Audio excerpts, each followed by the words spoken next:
Lorsque l'actualité s'affole, suivez Le Point sur Métropole. Le Point, tous les matins à 8h30, reprise 1h30. Le Point est patronné par des batteries Bosch. Bosch, indiscutablement la meilleure des batteries. Bonjour. Cela se passe aux États-Unis, mais fait l'actualité en Haïti. Les élections américaines, on est le 3 novembre, et là, le peuple américain doit choisir un nouveau président, soit donner un autre mandat à Donald Trump, ou élire Joe Biden. Ça fait l'actualité en Haïti parce que, on va dire, on a l'impression que les résultats de ce scrutin aujourd'hui aux États-Unis peuvent être déterminants sur la politique haïtienne. C'est déterminant pour Haïti, ça fait l'actualité en Haïti, parce que les États-Unis prennent position officiellement en Haïti en faveur d'élections législatives au moins en janvier 2021. Donc Haïti s'intéresse à ce qui se passe aux États-Unis et Métropole vous accompagne en ce jour d'élections américaines et ceci peut-être pour toute la journée. Qui sait, ce matin on commence avec Pierre-Antoine Louis pour un regard sur la situation aux États-Unis, mais pour un peu d'histoire aussi par rapport aux élections américaines. Pierre-Antoine Louis, bonjour. Bonjour. C'est un plaisir de vous avoir dans ce contexte particulier, jour électoral aux États-Unis. Et là, on va essayer de comprendre le processus avec vous, mais faire un peu d'histoire. J'ai envie de commencer avec le factuel, c'est-à-dire on est déjà à quelques heures depuis le lancement de la journée électorale, depuis 6 heures. Comment est-ce que cela se passe pour les premières heures, si je peux commencer ainsi? Bon, dans les médias, il n'y a pas de rapport de problème, de difficultés majeures.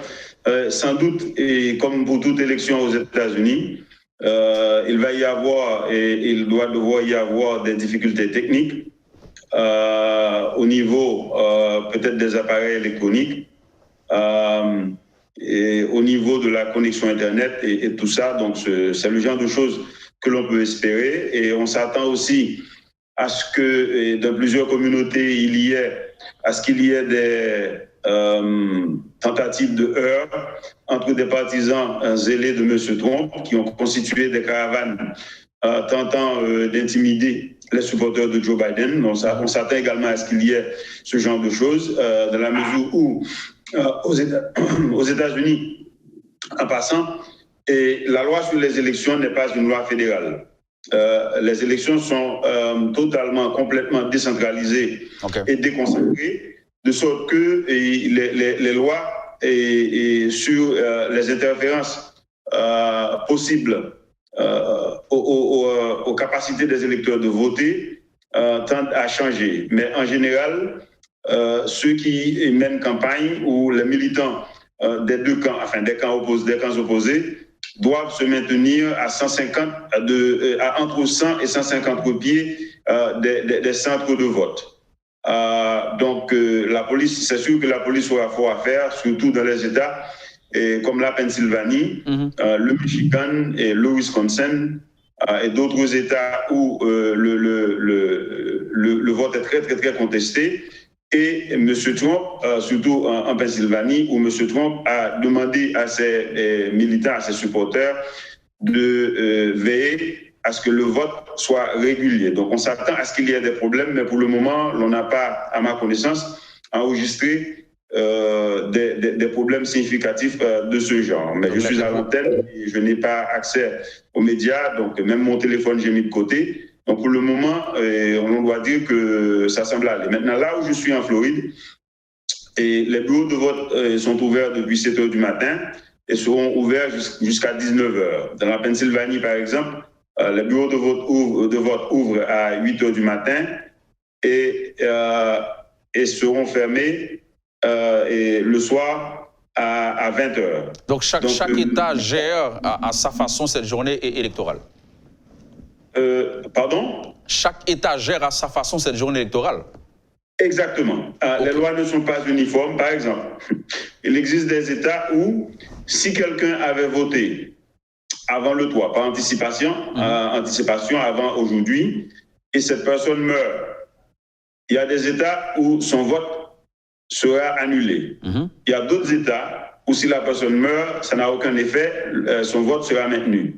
Donc, c'est quand même assez curieux dans un pays, mais les États-Unis ne sont pas un État unitaire, c'est plutôt un État fédéral, avec des élections qui ne sont pas contrôlées par le centre à Washington, mais plutôt par chaque État individuellement. Pierre-Antoine Louis, vous allez nous accorder quelques secondes. Vous savez, on est dans un contexte où il y a 2 points qui font l'actualité en Haïti. C'est les élections américaines, oui, mais aussi l'assassinat d'Evelyne Sincère. Et là, il y a un mouvement sur Delma à Port-au-Prince pour réclamer justice pour Evelyne Sincère. Et c'est avec Jean-Jules Desauguste qu'on va voir tout ça. Desauguste, bonjour. Bonjour, Pierre Garo, bonjour à tous et à toutes. Évidemment, nous trouvons dans la zone Delma 30, côté que un pile propriétaire de véhicules campé machine à travers la route là, donc autoroute de Delma, pour protester pour dire contre l'assassinat d'Evelyne Sincère, mais notamment l'assassinat de tout l'autre monde qui est tombé en babal assassinat dans le pays d'Haïti. Donc c'est un mouvement volontaire, pacifique, citoyen, ça on se dit, côté que les citoyens eux-mêmes propriétaires de véhicules, sans exigence, sans que personne n'a demandé au thérapie, ça ne peut pas forcer au fait ça, ils ont fait avec des gestes symboliques, tant un jeune médecin qui va des yeux enseigne de protestation de manière symbolique pour dire que lui-même tout, il est capable à la place de n'importe quel monde que c'est kidnappé, que violé et que tué après. Nous rencontrons également un jeune professeur qui dit que lui-même tout, comme jeune garçon, il a tombé et pour l'autre monde tombé. C'est pour ça lui-même il prend l'initiative pour lui mettre des machines à travers la route là, pour lui protester et pour demander l'État faire quelque chose face à cette situation d'insécurité globale et écouter que petite nation a tombé et au paraît méga vieux. Maintenant, Desauguste, qui est ta circulation? Est-ce que l'activité ça a complètement paralysé ces circulations au niveau d'Elma? Absolument. Non, pour ça fait là, nous prenons depuis zone viaduc là, arrivé d'Elma 30 pour ce GPOC, et c'est quelques motocyclistes qui peuvent passer, profiler à travers les petits couloirs qui étaient entre machines.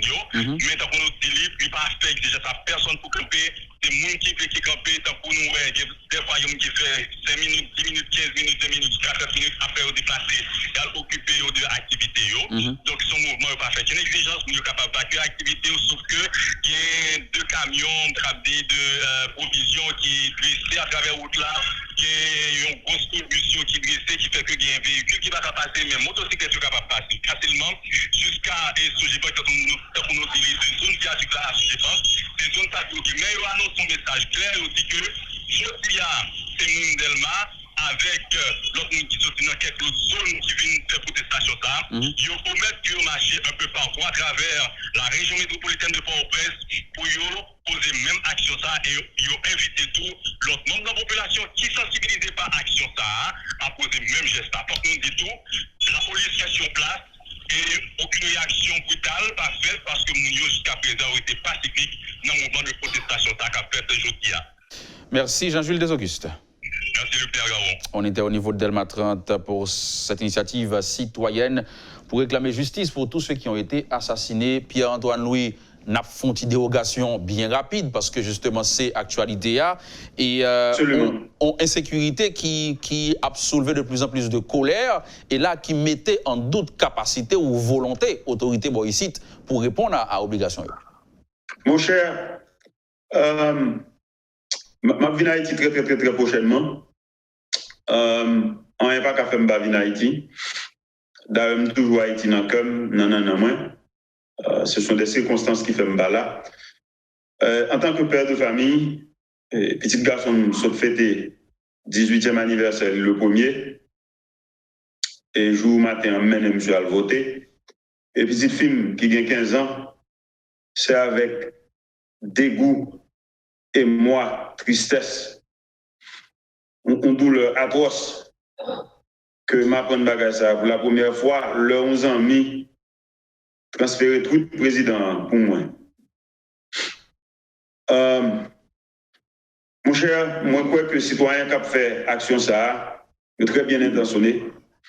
Le temps pour Haïtiens comprendre que seule façon que Haïti a jamais tourné un pays où il fait bon vivre, Seule façon que Haïti a un pays normal, côté que je ne suis pas obligé de faire entretien ça par Zoom, que Mapchita dans le studio métropole là qui qui a à peu près 1 kilomètre de côté Moureté dans Delma 75.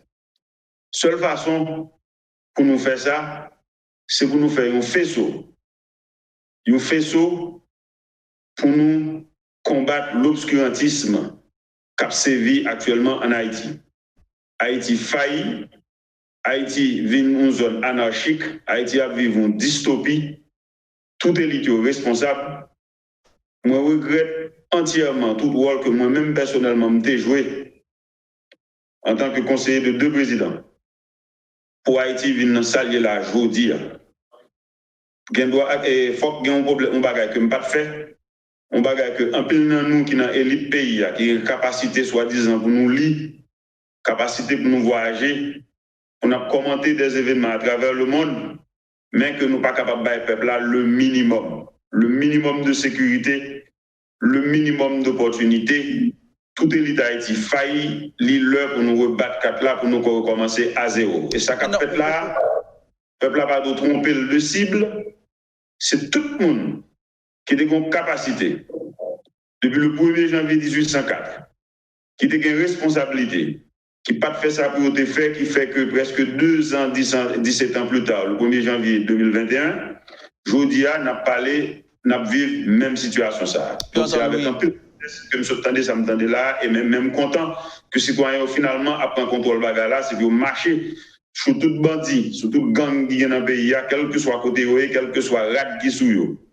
Ou fait expérience, ou soit fait référence à expérience en tant que conseiller de président, notamment Michel Martelly et Jovenel Moïse, ou t'es dans cuisine, et l'homme on a regardé de loin, il dit mais pour qui sa autorité ou pas fait rien, c'est ça question rien. Parce que t'es dans cuisine, non, est-ce que vraiment et volonté à c'est pas là, ou bien et dans des situations dépassées chef boy ici. Mon cher, je vais le dire. Et comme tout le monde connaît, moi, je suis un monde qui est indépendant, je suis un technicien. Je ne suis inféodé à personne sauf Haïti. Technicien que je vais le sincèrement, sans embâche, ça me vient me dire.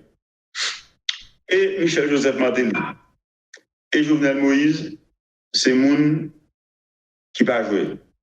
Contrairement à ça, un peu le monde pensait.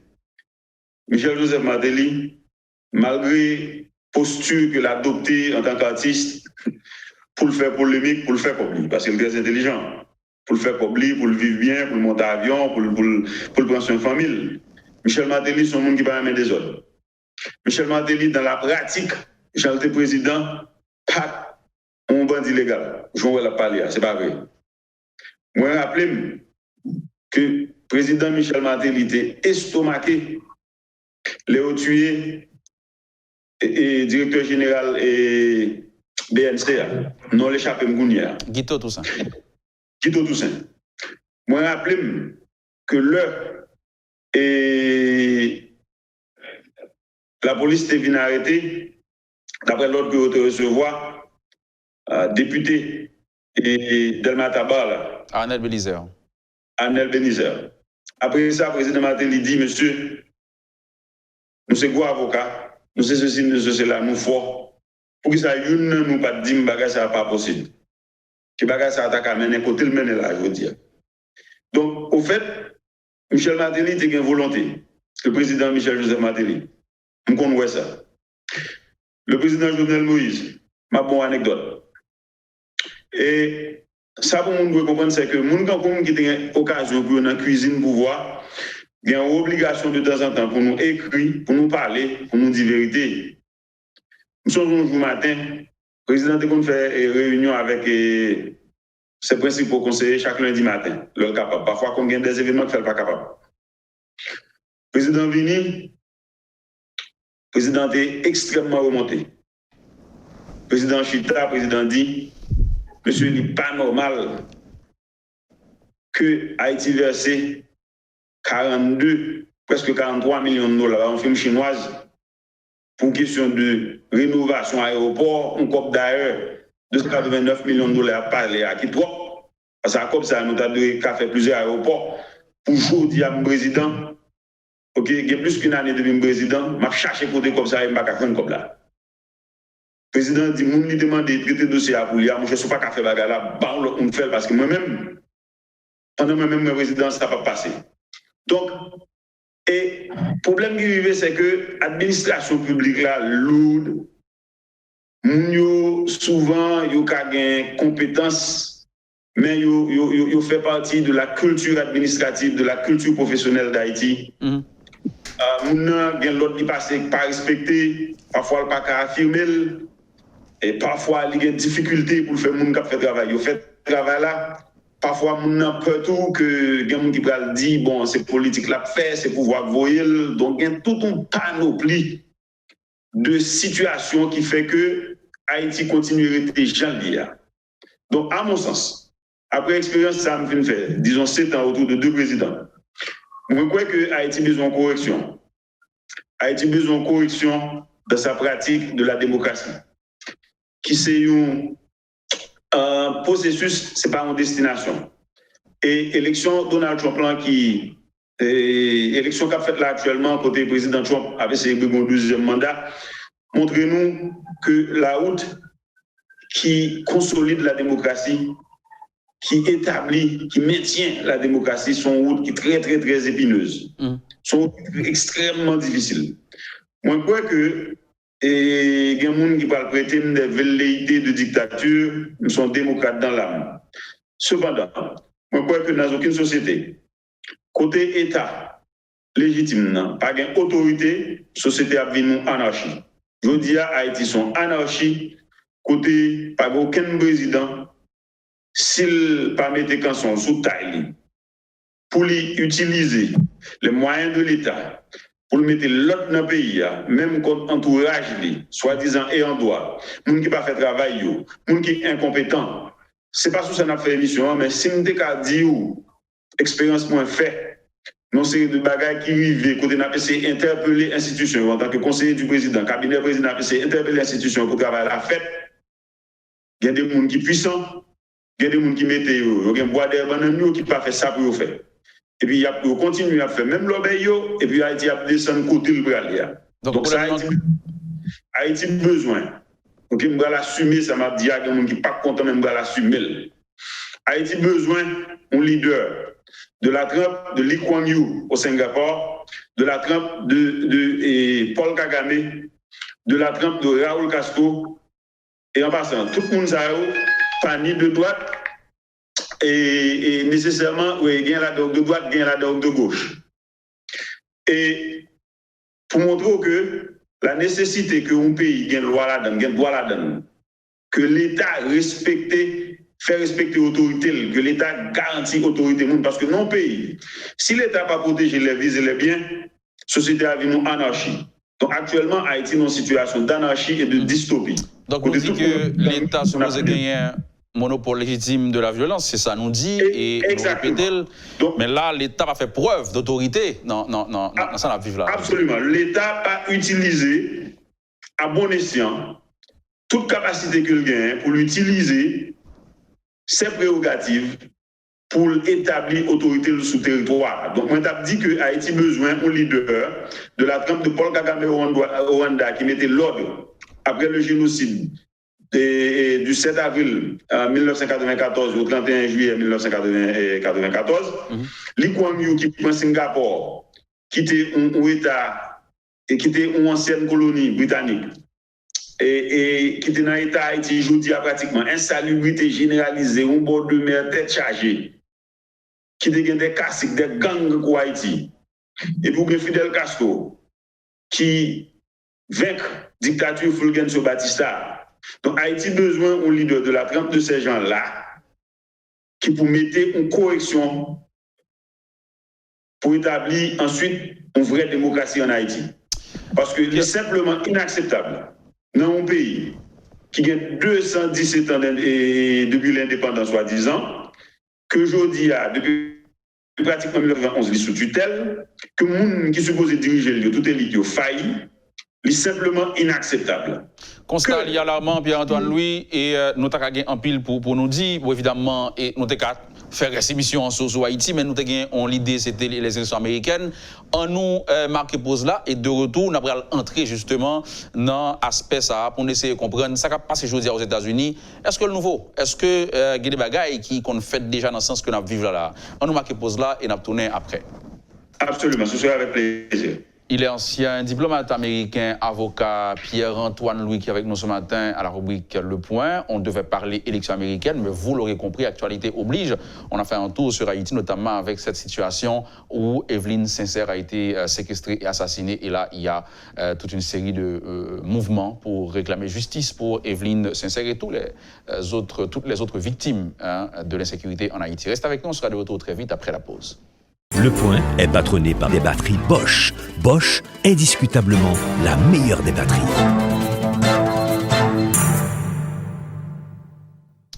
Merci de votre fidélité à la rubrique Le Point de ce matin. On parle élection américaine. Évidemment, on va dire que c'est l'actualité en Haïti alors que cela se passe aux États-Unis. Pierre-Antoine Louis, ancien diplomate américain, avocat, est avec nous pour nous aider à comprendre l'histoire électorale américaine. Là, on est en train d'assister à une situation qui nous est un petit peu familière ici en Haïti. Aux États-Unis, magasins barricadés, des gens qui renforcent la sécurité de la caillou parce qu'ils craignent des ordres après l'élection aujourd'hui. Des gens qui ont dit c'est inédit, n'a pas parlé des États-Unis quand même. Pierre-Antoine Louis, expérience, histoire, jour qui ça? Est-ce que c'est le bagage que nous habitués à vivre dans l'élection américaine pour qu'il y ait qualité peur ça et suite à une journée électorale? Au fait, en période contemporaine, pendant moi et on a parlé là, dans la vie par moi, et ça a beaucoup existé. Ouais, c'est pour la première fois que le monde va vivre ça. Cependant, tout le monde doit connaître que la situation ça n'est pas inédite aux États-Unis.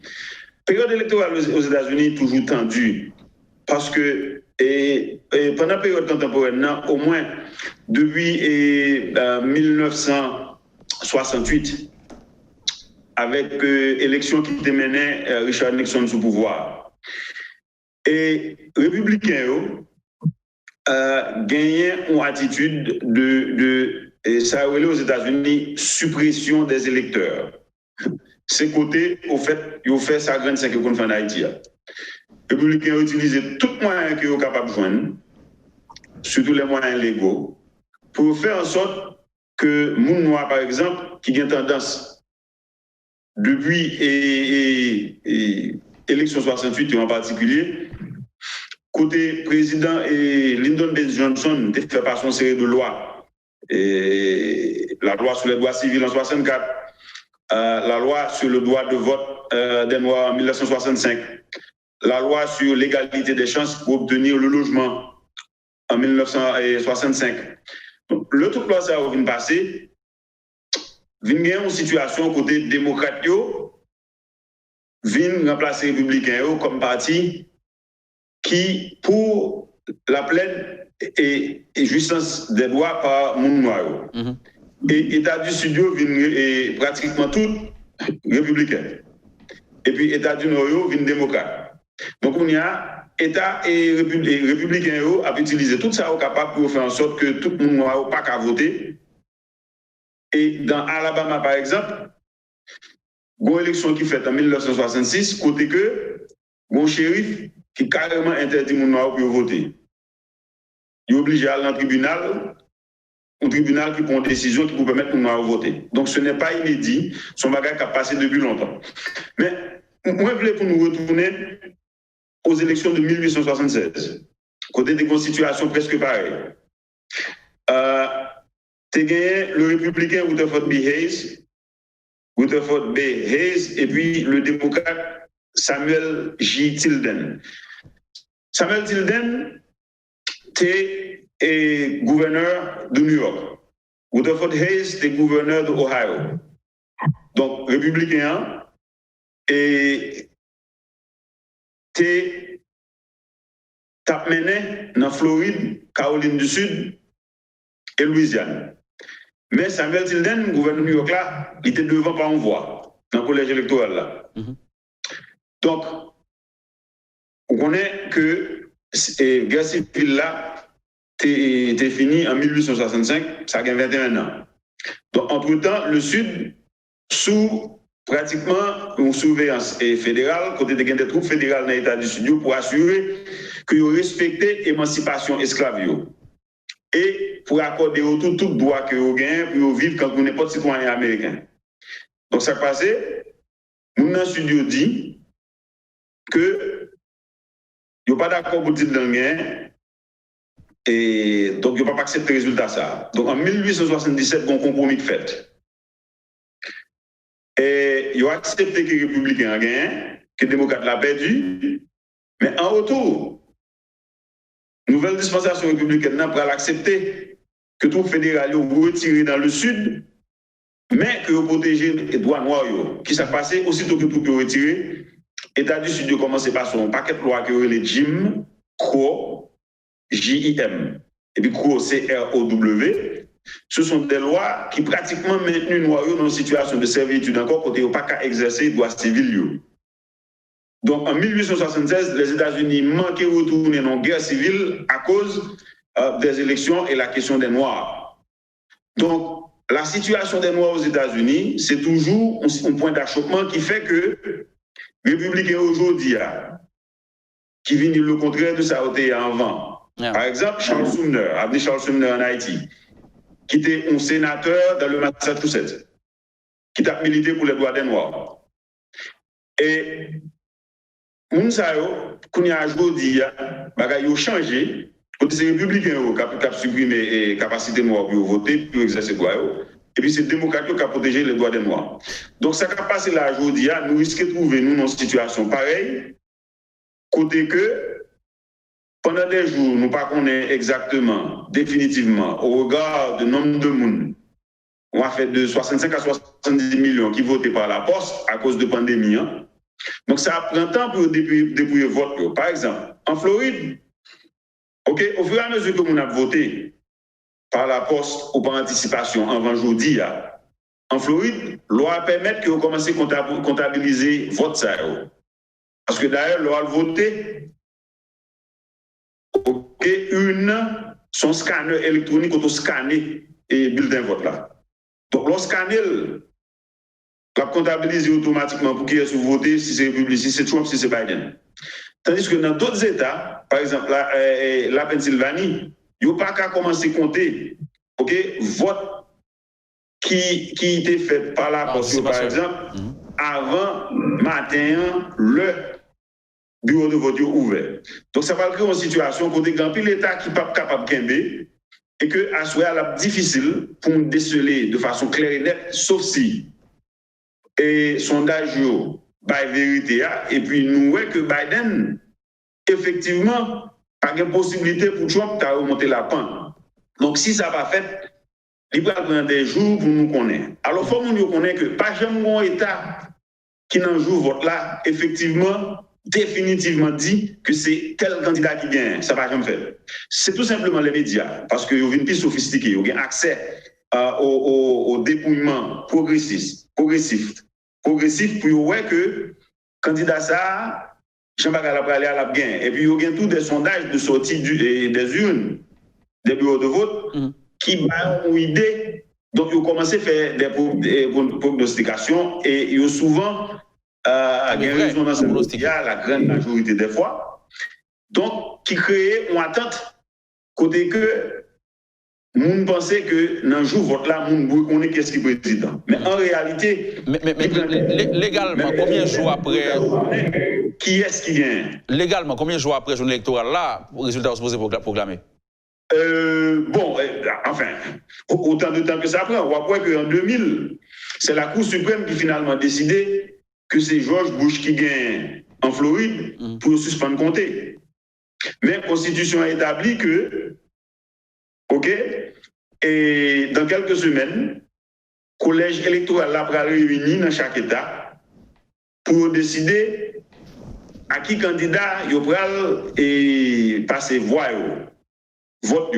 Parce que le système en fait là, c'est que, sauf dans le Nebraska, au centre des États-Unis, et dans le Maine, le pays le plus au nord des États-Unis, à l'est, avec la frontière avec le Canada, qui allouent vote électoraux en fonction proportionnellement. OK, ou bien un district électoral, il va voir. Tandis que dans toutes les 48 États et Washington DC, des bourguins, on met gain par une voix, il y a toute voix le vote électoral. Et collège électoral là, respecter résultat vote populaire là. Donc, ce qui fait nous comprendre qu'aux États-Unis, nous devons comprendre, c'est pas le peuple là qui forcément, par voie directe, par élection directe, qui élu le président. Le peuple a voté pour des grands électeurs.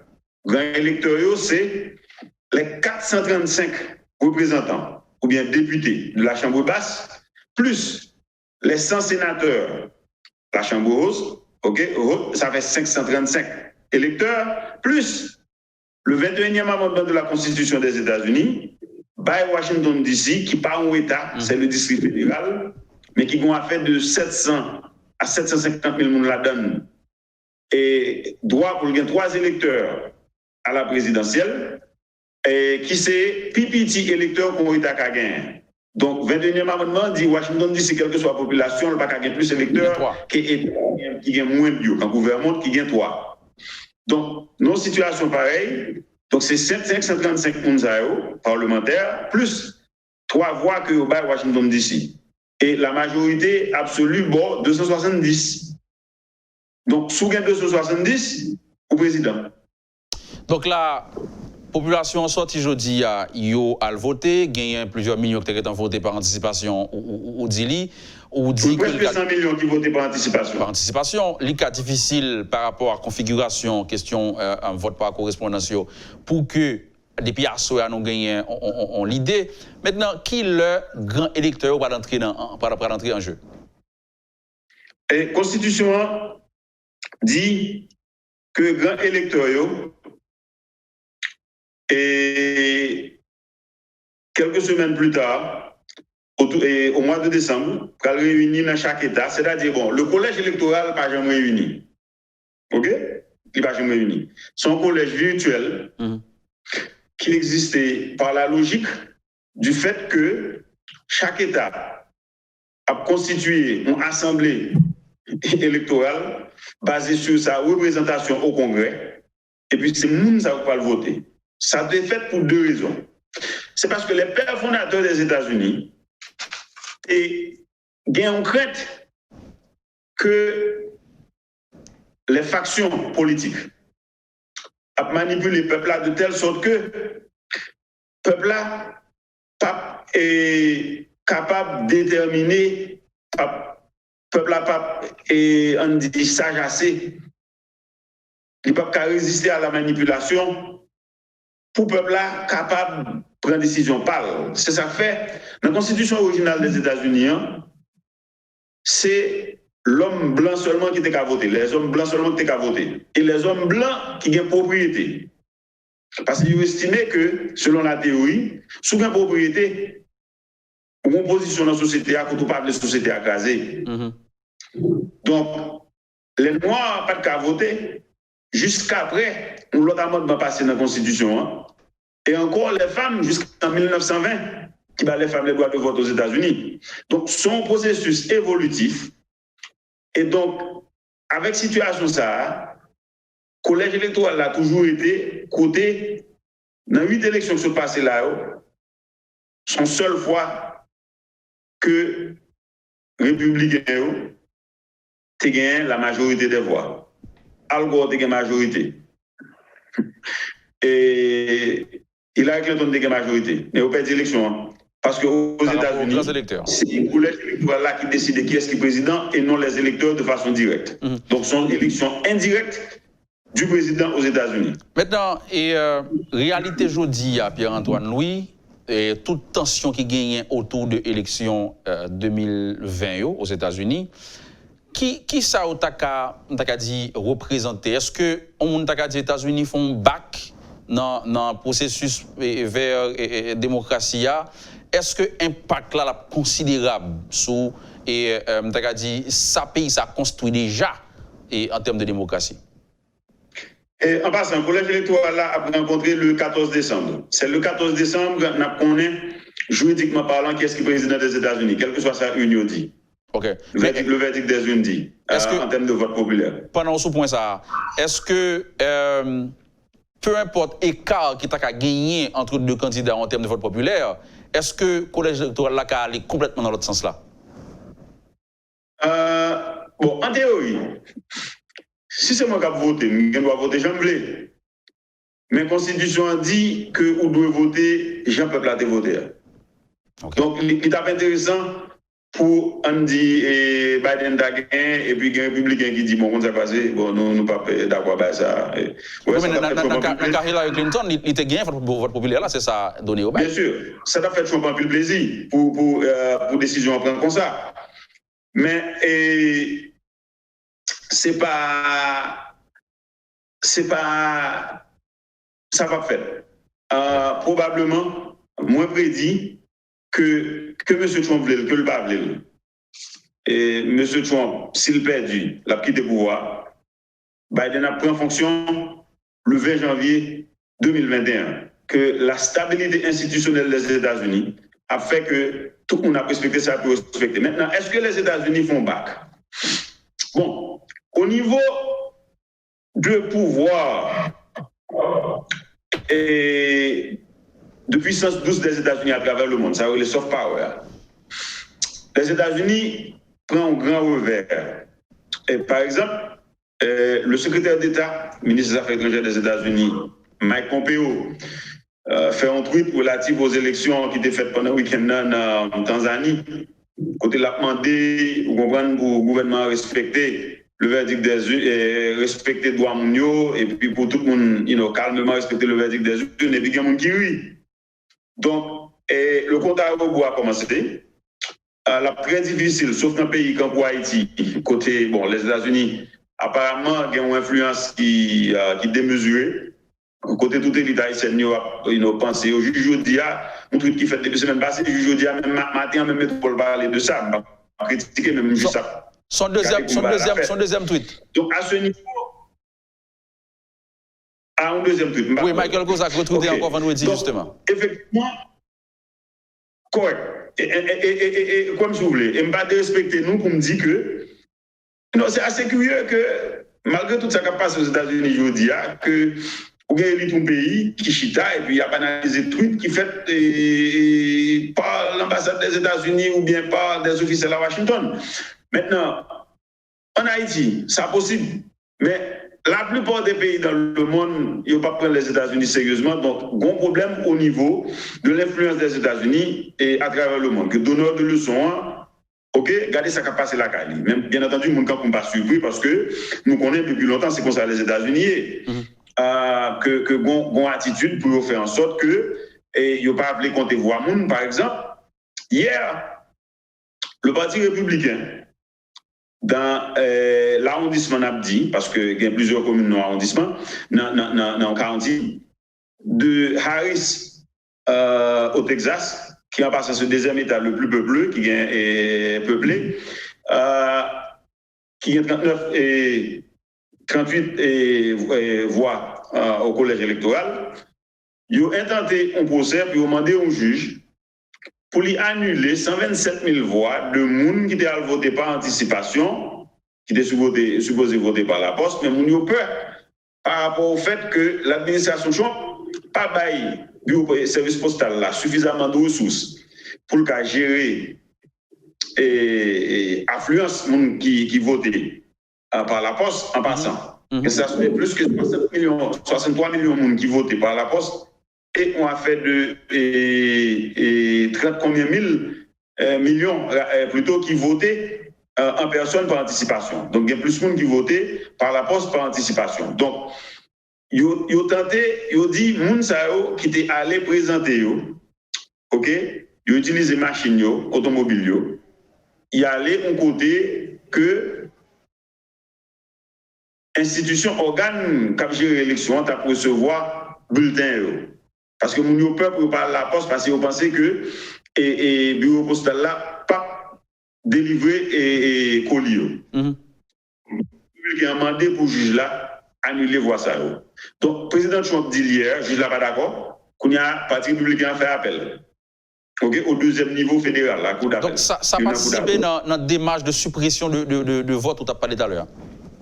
Exactement. Donc, le président Trump dit hier clairement, il y a des gens dans CNN, Anderson Cooper par exemple, qui était estomaqué, Van Jones était estomaqué. Le président Trump dit, dès demain, pendant que nous allons voter, nous-mêmes, nous prenons un avocat, nous allons contester ce qu'a fait là. Donc, le président Trump avec les républicains ont une attitude qu'ils n'ont pas appelé un peu de monde à voter. Parce que je suspecte que si on a influence de monde à voter, le président Trump a perdu du pouvoir. Et les républicains comme moi, c'est mon de droite qui n'a aucun problème pour exercer le pouvoir.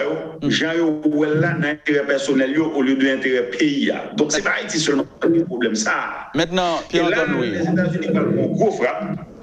Surtout si 5 scénarios qui décrivent pour violence qui a gagné aux États-Unis. Et si vous permettez, on gagne temps, je vais 5 scénarios rapidement. Je vais citer, je ne vais pas analyser. On allait rapide. Pour les scénarios. 5 scénarios, c'est une attaque coordonnée contre les centres de vote. Par des gens, notamment par des partisans du président Trump. Deuxièmement, c'est attaque qui n'est pas coordonnée contre des individus qui sont radicalisés, qui pour Trump, je suspecte que Trump a perdu. Et puis, autant de gens, ça qu'on fait en Haïti, il y a le point une boulil et gens, ça fait déjà, en passant. Il y a 2 semaines, ça fait dans une État. Et troisièmement, donc, on attaque qui a fait contre des leaders politiques. Par exemple, Jean, c'est un complot que le FBI a déjoué avec la police dans le Michigan pour kidnapper, enlever le gouverneur de Michigan et pour juger lui et puis pour exécuter. Peut-être c'est un politique pour fermer l'État de Michigan et mettre mon en isolement jusqu'à ce que il la caillou jusqu'à ce que il jubilé et coronavirus là. 4e scénario, c'est attaque terroriste qui est orienté vers des endroits à travers le pays, selon une théorie de conspiration que on groupe que les QAnon, Q et puis ANON a colporté à travers le pays. Et 5e scénario, c'est que il y a des individus qui, soit un candidat au perdu, ou bien on pense un candidat au perdu, et puis ils ont commencé à piller magasins, faire des bagages qui passent ça, ou bien si on apprend que c'est soit Biden gagne, ou bien Trump gagne, à la manière de monde qui a profité de manifestations côté de la police a exécuté mon noir sommairement, sans aucune forme de procès. Et puis, il y a des gens qui ont profité pour faire pillage. Ouais. Des gens qui font parce que il y a du camp de protestateurs. Et puis, il y a fait, ou bien des provocateurs de droite qui ont alimenté ça. Donc, ça, c'est le 5e scénario. Maintenant, scénario ça, est-ce que c'est service d'intelligence qui vient avec yo, FBI qui vient avec yo, qui est-ce qui mettait sous tapis? Et le département de la sécurité intérieure, Homeland Security Department en anglais, gagne pour responsabilité pour lui analyser les menaces intérieures aux États-Unis. Et maintenant, les menaces extérieures, je ne vais pas dévoiler aucun secret, c'est un bagage qui est sur Internet. Menaces extérieures, c'est CIA qui gère ça. Et puis, contre-terrorisme interne, c'est le FBI, le Bureau fédéral des investigations, Federal Bureau of Investigation. Donc, le département de la sécurité intérieure fait analyse et il joint que la menace qui est plus difficile, qui est plus probable aux États-Unis, ce sont des groupes, notamment de droite, qui gagnent des velléités pour causer des troubles à travers le pays et menacer, ils sont très vigilants face à menacer. Et d'ailleurs, ça a montré déjà, côté que et pendant le week-end, un bus qui a transporté des officiels de la campagne de Biden-Harris, que ils ont presque forcé pour quitter l'autoroute là. Nous sommes capables de voir l'image dans CNN. Et puis, à New York, on peut créer le pont Mario Cuomo, qui c'est Feu, le père de l'actuel gouverneur de New York. Andrew Cuomo. Andrew Cuomo. Ils ont bloqué le pont, son pont qui est très, très, très stratégique et très voyagé. Ils ont bloqué le pont des partisans de Trump avec des bannières, des images, des photos et dans des grosses camionnettes menaçantes du genre Ford Raptor qui a essayé de causer des troubles. Et même ici, à côté de temps en temps, où on sort de caravanes de monde avec des camionnettes très imposantes, qui a essayé d'intimider les gens. Donc, c'est menace ça, on pense tout qui est probable. Donc, et puis aussi, si Trump a gagné, et des gens qui soi-disant orientation de gauche, mais aussi des provocateurs qui ont fait des pillages, ce qui fait qu'on concerne aux États-Unis, comme vous savez peut-être en Haïti, côté des magasins, des entreprises qui utilisent plywood pour contrecarrer espérément toute velléité que tu as gagné violence. Ce sont bagages extraordinaires. Même Maison Blanche et pour prendre disposition par le tout, selon ça, nous apprenons. Oui, situation Maison Blanche, son bagage ne sont pas fait depuis le service secret Cabal Protection. Descendre dans bon cœur avec lui, qui est au-dessous de la Maison Blanche. Le protestateur ont essayé et rentrer, peut-être ou bien il y a un comportement qui est menaçant autour de la grille. Une grille autour du Palais National là, excusez-moi, de Maison Blanche, qui quand le Palais National là, Port-au-Prince, et Bois Avenue de la République. Une grille. Et dans la rue de la République. Et dans la Maison Blanche, il y a ça à tout. Donc, pendant les événements forts de protestations, manifestations, depuis après la mort de George Floyd, un dispositif qui mettait autour de la Maison Blanche, donc Trump mettait le Jodia, et d'ailleurs, c'est un autre bagage qui fait mon très estomaqué aux États-Unis, actuellement, que le président va utiliser la pelouse de la Maison Blanche pour réunir un paquet de monde, une situation qui peut causer des problèmes au niveau sanitaire, parce qu'en pile, dans le monde, ça ne pas mettre masque.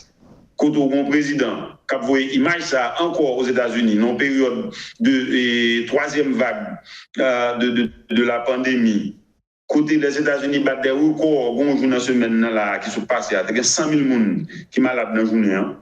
Donc, son bagage est extraordinaire que M. va utiliser la Maison-Blanche à des fins politiques, ce que la loi ne pas permettre. Mais ça, pour nous comprendre, c'est que, heureusement, probablement, dans l'ensemble, pas de monde qui parle pour les caoutchoucs, et puis, bagarre la passé, m'a répété encore, que M. Trump voulait, que M. Trump pas voulait, s'il perd l'élection, il a quitté le pouvoir. C'est ce pour ça que nous fin à l'émission matin. Pierre-Antoine Louis, merci pour la disponibilité. On a rappelé Pita, on va avec nous encore pour une grande émission ça, qui va le faire, qui va le consacrer à l'élection américaine sous Télémétropole. Ce sera autour de 9h. Dans cette fourchette, vous serez avec nous, avec Wendell et Serge Clamp pour cette émission. Merci d'avoir accepté ce matin de nous parler. Merci beaucoup et je serai au rendez-vous. Et tout le monde Haïti, moi en solidarité avec nous, Kembe Femme, Kembe là, et faire un faisceau au niveau de la population pour nous reprendre contrôle, toute communauté, côté où on a fait des ordres, mais pas mettre la vie nous en danger. Mais avec nous, tout comme avec nous, ma vie en Haïti très prochainement, moi-même nous tous.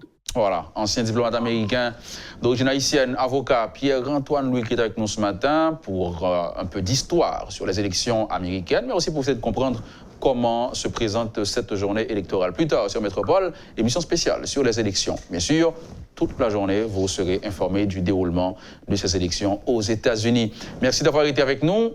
Excellente journée, bonne semaine. Mon nom est Luc Niagaro et à bientôt. Lorsque l'actualité s'affole, suivez le point sur Métropole. Le point, tous les matins à 8h30, reprise 1h30. Le point est patronné par des batteries Bosch. Bosch, indiscutablement la meilleure des batteries.